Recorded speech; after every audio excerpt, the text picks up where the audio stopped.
শুক্রবার মানে কিন্তু সবার কাছে একটু স্পেশাল থাকে। তো আমার কাছেও ব্যতিক্রম কিছু নয়।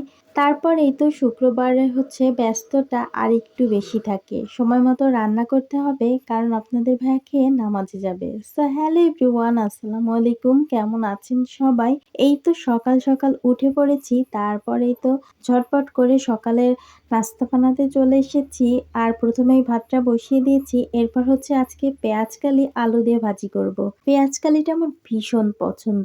এজন্য সবসময় চেষ্টা করি পেঁয়াজকালিটাকে ভাজি করার জন্য। কারণ এখনকার সময় পেঁয়াজকালিগুলো এত বেশি মিষ্টি হয়, রান্না করলে একদমই ভালো লাগে না। লাল, লাল করে ভাজি করলে খেতে বেশ মজা লাগে। তো যাই হোক, এই তো সবকিছু ভাজি করা শেষ। এখন তুলে নিয়েছি। খাওয়া-দাওয়া শেষ করে সোজা রান্নাঘরে চলে এসেছি। আজকে হচ্ছে শুক্রবার, যেহেতু একটু স্পেশাল, তো সবকিছু হবে। আপনাদের ভাইয়া সকাল, সকাল যা লাগবে সেগুলোই বাজার করে নিয়ে এসেছে। টাটকা একটা বেগুন নিয়ে এসেছে, সাথে মটরশুঁটি। আজকে হচ্ছে বেগুন ভাজি করব আর মটরশুঁটি দিয়ে মুরগির মাংস রান্না করব। তো যাই হোক, বেগুনটাকে কেটে ধুয়ে পরিষ্কার করে লবণ হলুদ মাখিয়ে নিয়েছি। এখন হচ্ছে সুন্দর মতো মেখে কিছু সময় রেখে দিয়েছি। তারপর ভাজি করতে বসিয়ে দেব। আর বেগুনটা ভাজি খেতে আমাদের ঘরের সবাই পছন্দ করে। আমার মেয়ে, আমার হাসব্যান্ড সবাই খুব বেশি পছন্দ করে। আমারও মোটামুটি বেশ ভালোই লাগে।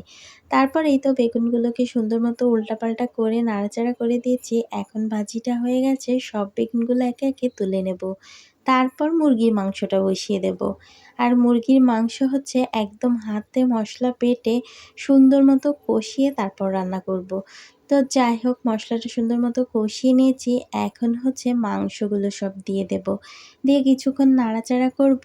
আর মাংসটা কষাতে কিন্তু অনেকটা সময় নেবে। কারণ মাংসের গায়ে থেকে পানি ছাড়বে, আর আমি আলাদা করে মানে মাংসের ভেতর কোনো পানিই দেই না। তারপর এই তো আলুগুলো দিয়ে দিলাম। একটু আলু আর মটরশুঁটি দেব। আলু মাংসের ভেতর না দিলে আমার একদমই ভালো লাগে না। মাংসের আলু আমার খুব পছন্দ।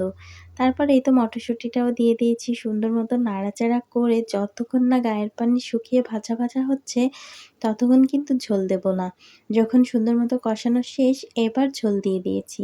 নাড়াচাড়া করে ঢাকা দিয়ে পাশের চুলায় বসিয়ে দেব। আর একটু পোলাও করব। এজন্য হচ্ছে প্রথমে চালটা মেপে নিচ্ছি। পানি দেওয়ায় অতটা এক্সপার্ট না তো, এজন্য চালটা মেপেই দিতে হয়।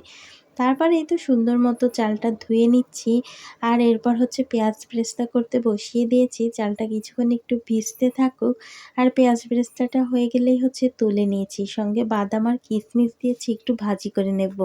ভাতের বাদাম আর কিশমিশ দিলে আমার কাছে বেশ ভালো লাগে। তবে কিশমিশগুলো একটু তুলে নেব, না হলে একদম গলে যাবে। তারপর অল্প করে ঘি দিয়েছিলাম। এরপর হচ্ছে চালটা দিয়ে দেব। আর চালটা আমি অনেকটা সময় ধরে ভাজবো। ভাজতে, ভাজতে চালটা দেখলেই বোঝা যাবে চালটা ভাজা হয়ে গেছে। এরপর কিশমিশ, গরম মসলা আর একটু পেঁয়াজ বেরেস্তা দিয়ে দিয়েছি। এইদিকে আমার মাংসটা হয়ে গেছে, এখনই নামিয়ে ফেলবো। একটু অল্প করে ঝোল রাখবো।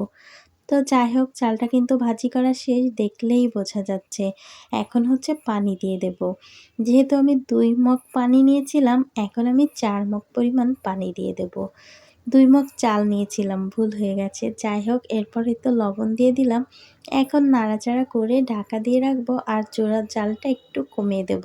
তারপর একটু দুধ দিয়ে দিয়েছি। আমি কিন্তু একদম গরুর দুধ দিয়েছি।